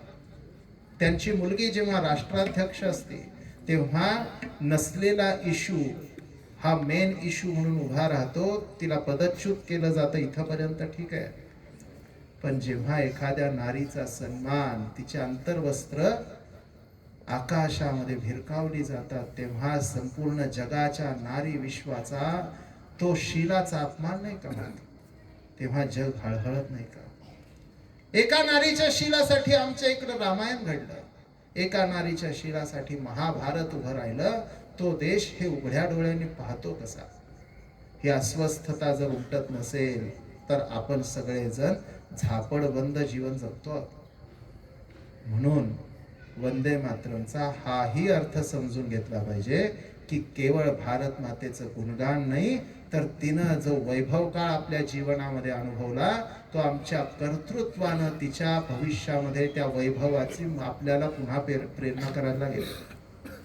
आपुल्याच हातांनी घडवू भवितव्याचे शिल्प नव्हे. त्याची अट आहे, देशासाठी कर्तृत्वाचे सर्वस्वाचे दान हवे. आणि हे सर्वस्वाचं दान देण्यासाठी जे उभे राहतात ते आपल्या जगण्यातल्या श्वासाश्वासातून वंदे मातरम जगत राहतात.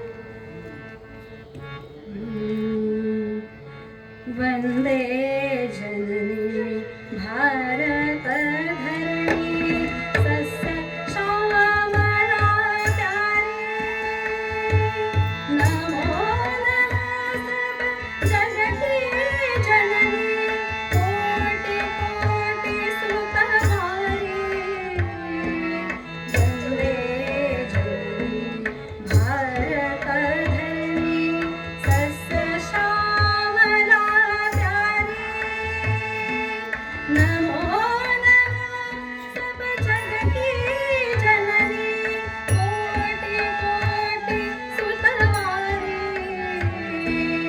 वन्दे जननी भारत धरणी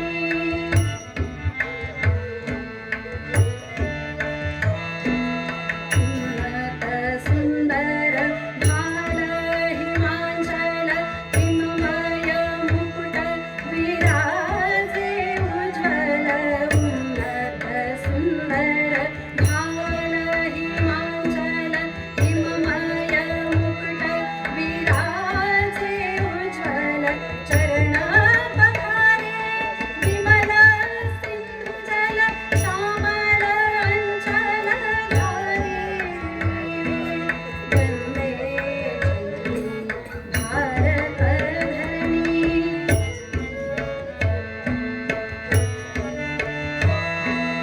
कल्याणी जगती मित्रा नैसर्गिक सुषुमा सुविश्रा कल्याणी जगती मित्रा नैसर्गिक सुषुमा सुविचित्रा तेरी लीला सुभगा पवित्रा तेरी लीला सुभगा पवित्रा गुरुवर मुनिवर धारी वन्दे जननी भारत धरणी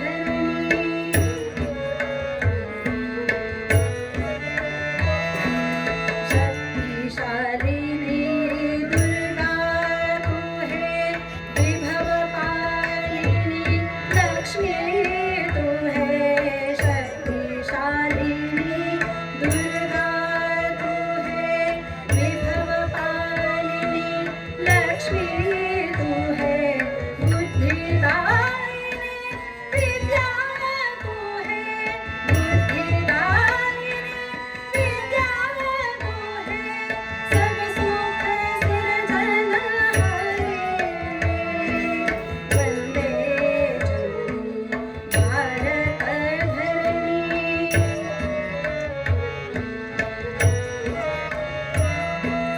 जग में तेरे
15 ऑगस्ट 1947.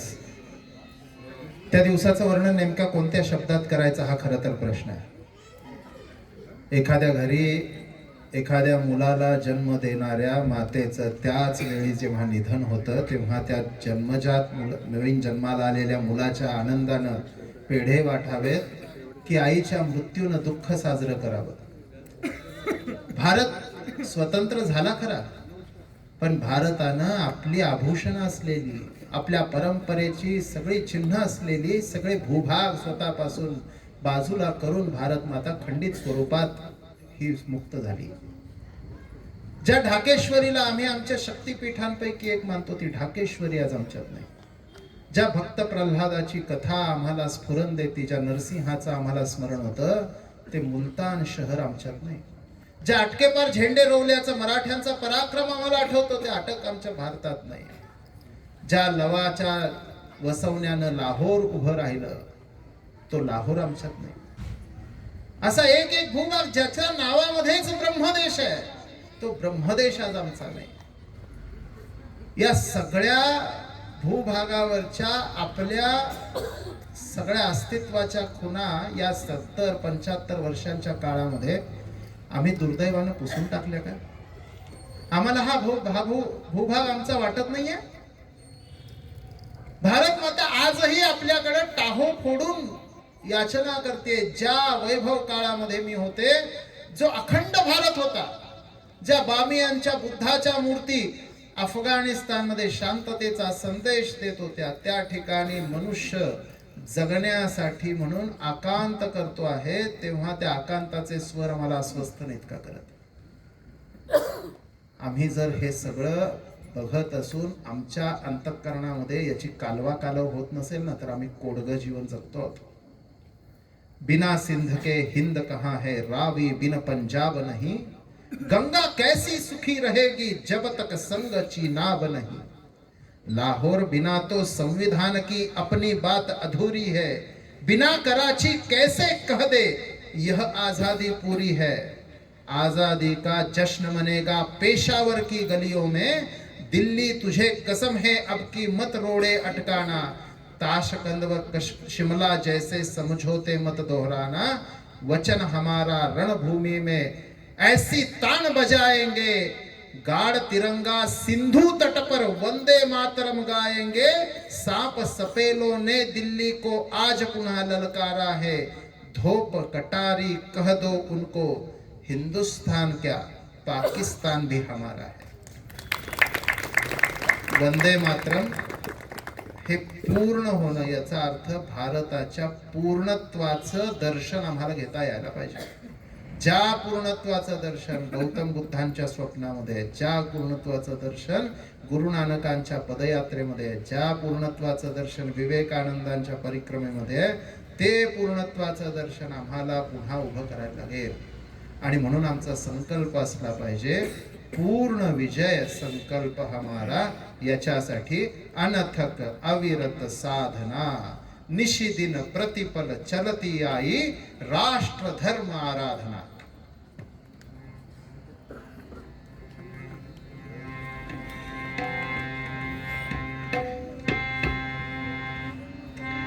पूर्ण विजय संकल्प हमारा, अनथक अविरत साधना.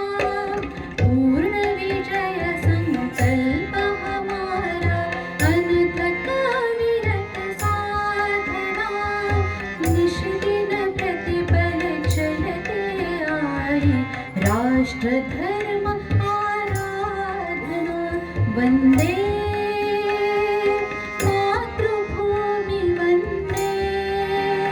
वंदे जगजननी वंदे. वंदे मातृभूमि वंदे. वंदे जगजननी वंदे.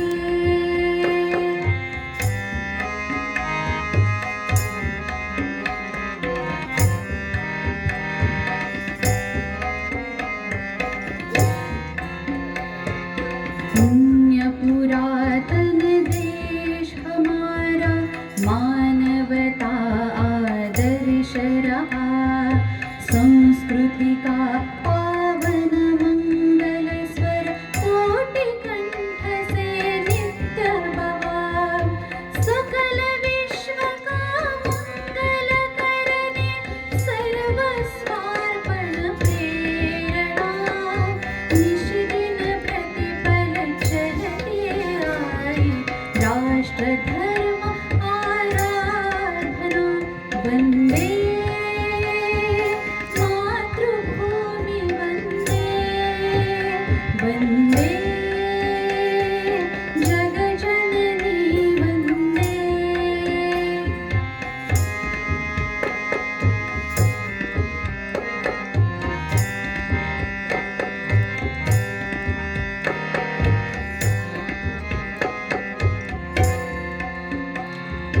संबलले कर हिंदू चेतना समरसता का मंत्र महान अतीत की गौरव गाथा का पथदर्शक प्रेरक आह्वान भविष्य का पथ उज्ज्वल करने शक्ति संचयन साधना निशिदिन प्रतिपल चलते आए राष्ट्रधर्म आराधना वन्दे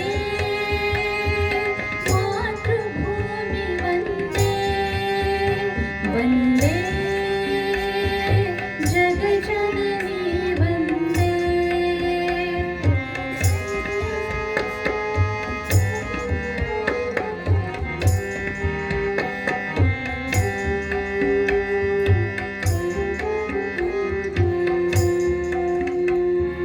मातृभूमि आराध्य हमारी राष्ट्रभक्ति है प्रेरणा ईश्वर का है कार्य हमारा जीवन की संकल्पना केशव प्रेरित संघ मार्ग पर चले वेद की कामना निशिदिन प्रतिपल चलते आए राष्ट्रधर्म आराधना वन्दे मातृभूमि वन्दे वन्दे जगजननी वन्दे पूर्ण विजय संकल्प हमारा अनथक विरत साधना निशिदिन प्रतिपल चलते आए राष्ट्रधर्म आराधना वन्दे मातृभूमि वन्दे वन्दे जगजननी वन्दे जगजननी वन्दे जगजननी वन्दे वंदे मातरमच्या 150व्या वर्षात केशव प्रेरित संघ मार्ग पर चरय वेदिकी कामना ही 100 वर्षांची संघाची साधनाही सुरू आहे. या साधनेच्या या टप्प्यामध्ये संघ आपल्या सगळ्यांना आवाहन करतोय, आपल्या भारताचं भवितव्य बदलण्यासाठी आपण सगळ्यांनी या बदलाच्या काळामध्ये आपलं योगदान द्यावं. 5 गोष्टींची अपेक्षा करतोय. आपल्या अंतःकरणामध्ये असलेल्या भेदाभेदांच्या सगळ्या भिंती आपण पाडून टाकूया. समरसतेचा व्यवहार करायला शिकूया. आमच्या परंपरेमध्ये चालत आलेल्या पर्यावरणपूरक जीवनशैलीला आपण अनुसरायचा प्रयत्न करूया. आमच्या देशाचं शक्ती केंद्र असलेल्या कुटुंबाला आम्ही पुन्हा सुदृढ करूया. कुटुंब प्रबोधनाच्या माध्यमातून आम्हाला हे सगळं करायला लागेल. स्वबोधाच्या माध्यमातून आम्हाला आमची स्वतःची ओळख पुन्हा उभी करायला लागेल आणि पुन्हा एकदा या ओळखीला दृढ करून आम्हाला जगाला त्याची ओळख करून द्यायला लागेल. आणि हे करत असताना आपल्या नागरी नियमांचं पालन आपल्याला करायला लागेल. पंचपरिवर्तनाच्या या सूत्रीमध्ये आपल्या प्रत्यक्ष व्यवहारातून बदल घडवून आपण आपल्या समाजाची राष्ट्रीय चारित्र्याची गुणवत्ता वाढवूया. कारण आपल्या सगळ्यांना माहित आहे, राष्ट्रभक्ती ले हृदय में हो खडा जब देश सारा. आम्हाला या मार्गामध्ये देशच नव्हे तर विश्वाचं भवितव्य बदलण्याचं सामर्थ्य आहे. आणि हे काय? कारण आमच्या देशाची ओळख आहे. है प्रीत जहाँ की रीत सदा, मैं गीत वहाँ के गाता हूँ, भारत का रहने वाला हूँ, भारत की बात सुनाता हूँ. मघासपासून जवळपास 1.25 तास आपण जी गोष्ट ऐकली, जे गीत ऐकलं, जे गप्पा ऐकल्या, हे सगळं सगळं केवळ भारत भारत आणि भारताच्या हृदयाची स्पंदनं होती. आपल्या हृदयाची स्पंदनं याच्याशी एकरूप करूया. हिमालय जेव्हा या पृथ्वीवर कोणता भूभाग असा आहे की जो रमणीय आहे याचा शोध घेण्यासाठी स्वतःचं मस्तक उंचच उंच करून पाहतो, तेव्हा हिमालयाला सुद्धा केवळ भारतभूमी सापडते. या देहाचा देवाशी संबंध जोडत असताना मध्ये देश लागतो हे सांगणारे सावरकर आम्हाला आठवायला लागतात. मलयगिरीच्या त्या चंदनाच्या झाडांमधून येणारा शीतल गंधित वारा आमच्या मातृभूमीच्या प्रेमाचं स्मरण करून देणारा सुगंध असतो. या मातृभूमीकडे बघत असताना आम्हाला त्याच्यामध्ये असणाऱ्या दशप्रहरण धारिणी दुर्गेचं स्मरण होतं. या मातृभूमीकडे बघत असताना आम्हाला तिच्यामध्ये विराजित असणाऱ्या लक्ष्मीचं, की जी कमलदल विहारिणी आहे, तिचं स्मरण होतं. आपल्या ज्ञानानं संपूर्ण विश्वाला प्रभावित करणाऱ्या सरस्वतीचं स्मरण होतं, की जी वाणी विद्यादायिनी सरस्वती आहे. म्हणून वंदे मातरम म्हणत असताना आपल्या अंतःकरणावर, आपल्या दृष्टीपटलावर त्या भारत मातेचं स्मरण आपण करूया, की ज्या भारत मातेच्या साठी स्वामी विवेकानंद म्हणाले होते, आपल्या हृदय सिंहासनावर एकाच देवतेला आता विराजमान करूया, त्या देवतेची आराधना करूया, तिच्यासाठी साधना करूया, तिच्या वैभवामध्ये आपल्या सगळ्या कर्तृत्वाच्या समिधा अर्पण करूया. ती देवता केवळ केवळ आणि केवळ भारत माता आहे. म्हणून वंदे मातरमचं गायन करत असताना आपल्या सगळ्यांना कळकळीची विनंती राहील, हे सगळं जे आपण ऐकलं, ज्या एका भावविश्वामध्ये आपण संमलित होण्याचा प्रयत्न केला, त्याच उत्कटतेनं आपण वंदे मातरमच्या गीतामधल्या सगळ्या शब्दांशी, त्याच्या भावाशी एकजीव होण्याचा प्रयत्न करूया. वंदे मातरम. 1 मिनिट, 2 सत्कार छोटेसे राहिलेत. सुजित कुमार काटे यांचा सत्कार प्रणव कुलकर्णी करतील. दुसरे जे आहेत सुमंत कुलकर्णी,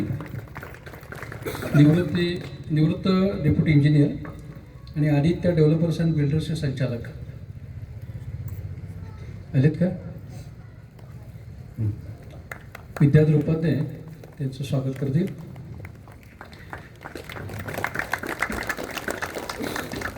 यानंतर वंदे मातरम पूर्ण होणार आहे. आपण जागेवर उभं राहायचं आहे. वंदे मातरम पूर्ण झाल्यानंतर आपल्याला प्रसाद दिला जाईल. आपण प्रसाद घ्यायचा आहे आणि मगच आपली जागा सोडायची. 1 मिनिट, आभार प्रदर्शन घेऊ का? आभार प्रदर्शन निलेश.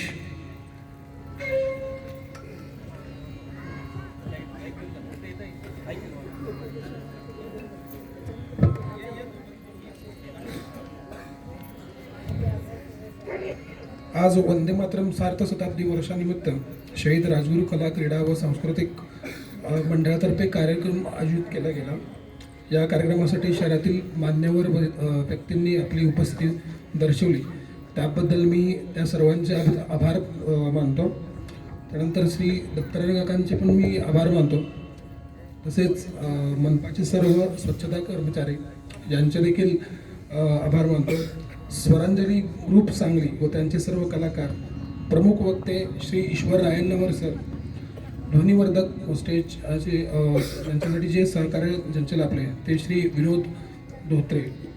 आपण सर्व विनंतीच मान्य देऊन कार्यक्रमास उपस्थित राहिला, याबद्दल आपण सर्वांचे आभार मानतो. तसेच जर कोणाचे कोणी चुकले राहिले असेल तर त्यांच्या सर्वांचेही आभार मानतो. धन्यवाद. धन्यवाद. पूर्ण वंदे मातरम. आपण उभे राहूया जागेवर.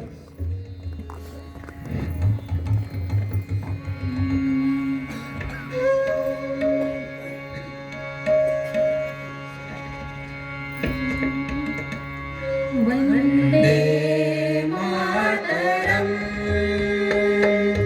वंदे मातरम, वंदे मातरम, वंदे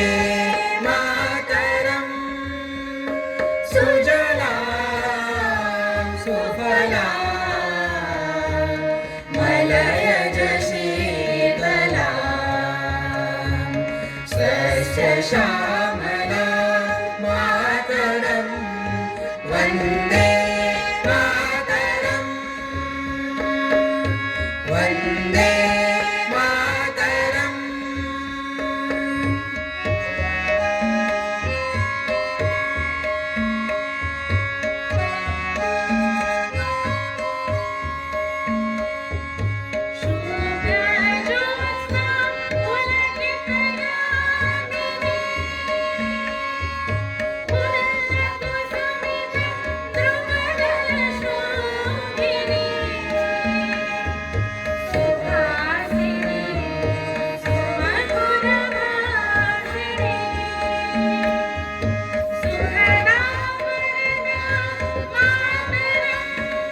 वन्दे मातरम्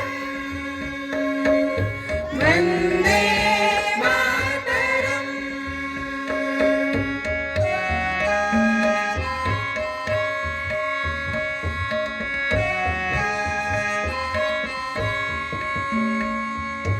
कोटि कोटि कंठा कल कल निनाद करले कोटि कोटि भुजे द्रुत खर करवाले अबला के नमाए तबले बहुबल धारिणे नमामि तारिणे रिपुदल मारिणे मातरम् वन्दे मातरम् वन्दे मातरम्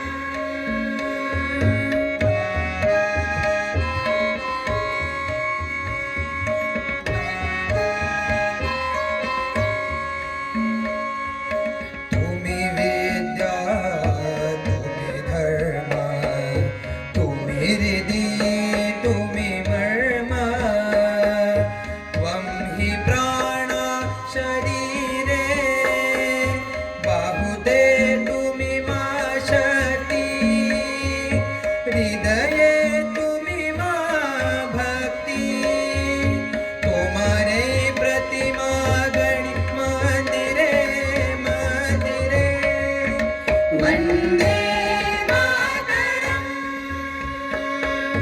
वन्दे मातरम्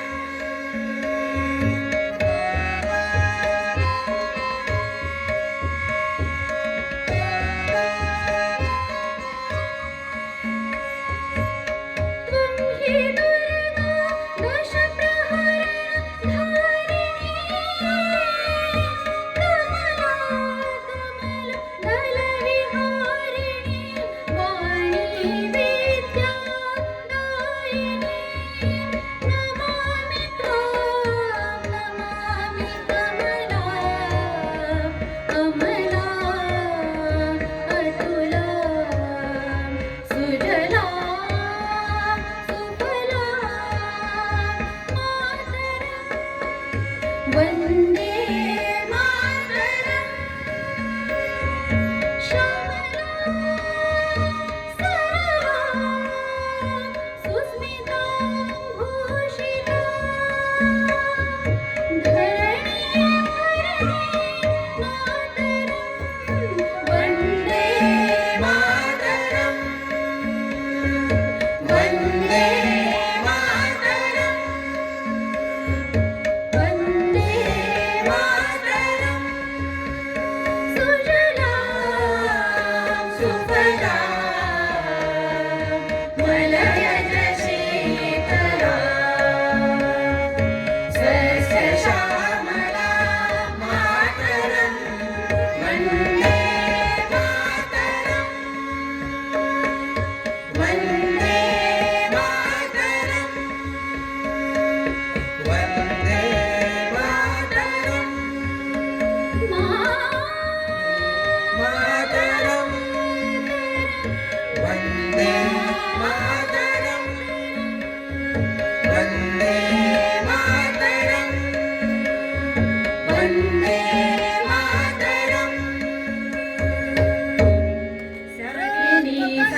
प्रसाद घेऊन जायचा आहे. बाजूला भारत भारती प्रकाशनाची पुस्तकं ठेवलेली आहेत. आपल्या कुटुंबासाठी वाचनीय अशी पुस्तकं खरेदी करावीत. तसेच वनवासी कल्याण आश्रम जनजातीमध्ये जे आपलं काम चालतं त्याची दिनदर्शिका आहे. त्या वनवासी कल्याण आश्रमासाठी फक्त 40 रुपये आपण निधी द्यायचा आहे. त्याबद्दल आपल्याला कॅलेंडर दिनदर्शिका मिळणार आहे. तर तिथं उजव्या बाजूला स्टॉल लावला तर तिथं आपली दिनदर्शिका आपल्या घरामध्ये ठेवावी. त्याचे फक्त मूल्य 40 रुपये आहे. आणि वाचनीय पुस्तक